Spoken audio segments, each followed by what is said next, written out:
السلام عليكم ورحمة الله وبركاته، أهلا بكم فيديو جديد استكمالا لقرارات الدكتور طارق شاه وزير التربية والتعليم الخاصة بالدروس الخصوصية. عشان نفهم الليلة كلها وعشان نفهم ازاي لغى الدروس الخصوصية او ازاي تم إلغائها او إعطاء أوامر بإغلاق كل الدروس وإغلاقها وإلغائها والكلام ده كله، وازاي هيكون في بديل من وزارة التربية والتعليم بشكل أوفر أو بسعر أقل. اول حاجه طبعا دروس خصوصيه تم اصدار قرار بالغائها وايقافها ومنع اي حد بيعمل دروس خصوصيه والمراكز والكلام ده كله، خصوصا بعد تغيير نظام الامتحان بتاع الثانويه العامه. طبعا انا بتكلم عن دروس خصوصيه بتاع الثانويه العامه، تغيير نظام الامتحانات بتاعه الثانويه العامه، وهيبقى اللي هو ام سي كيو اختيارات وصح وغلط والكلام ده كله. طيب عشان بقى نعرف نذاكر ونعمل الكلام ده كله هنعمل ايه؟ وزير التربيه والتعليم قال لك قدامك اختيارات. اول حاجه وهي الدروس الخاصه بالمنصات الالكترونيه، سواء ادمودو، بنك المعرفه، المنصات بتاعت اسال، الحاجات دي وحاجات مختلفه، منصات البث المباشر والكلام ده كله. والمنصات دي في منها مدفوع وفي منها مجاني، هي نفس الحاجه، ما تقلقش، بس الكفاءه والجوده بتاعت المنصات المدفوعه بتبقى بشكل اكبر شويه او بشكل محترف اكتر وبتكون الكترونيه طبعا.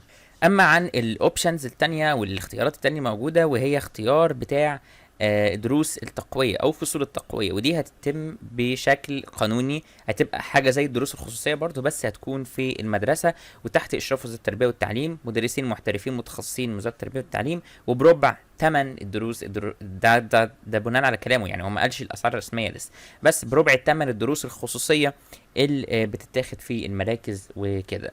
ده برضو بناء على كلام دكتور طارق شوقي وزير التربية والتعليم. تمام. يعني دروس او فصول التقويه دي طبعا الكلام ده كله مش اجباري، انت تقدر تعمل اللي انت عايزه في اي حته بمزاجك، بس فصول التقويه دي زي ما قلت هتكون تحت اشراف وزاره التربيه والتعليم بشكل ارخص بكتير، بربع الثمن. ما اعرفش هتبقى بكام، بس قال بربع الثمن بتاع الدروس اللي بتبقى من بره.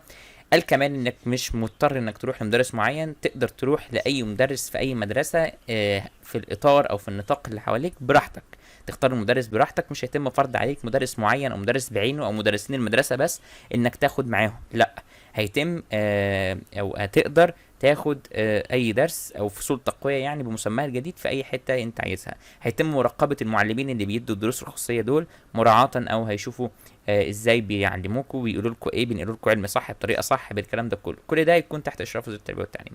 او معنى اصح دروس خصوصيه بس بشكل قانوني. طبعا الدخل بتاع الدروس الخصوصيه دي مش هيروح للوزاره، هيروح للمعلمين، او 80% او 85% للمعلمين، وال 15% الباقيين هتروح للمدرسه لتطوير المرفقات الخاصه بالمدرسه. الوزاره مش هتاخد منهم حاجه، ده برضو بناء على كلام دكتور طارق شوقي. ده كان الخلاصه في الدروس الخصوصيه، ده طبعا للسنين الاولى والثانيه وثالثه ثانوي.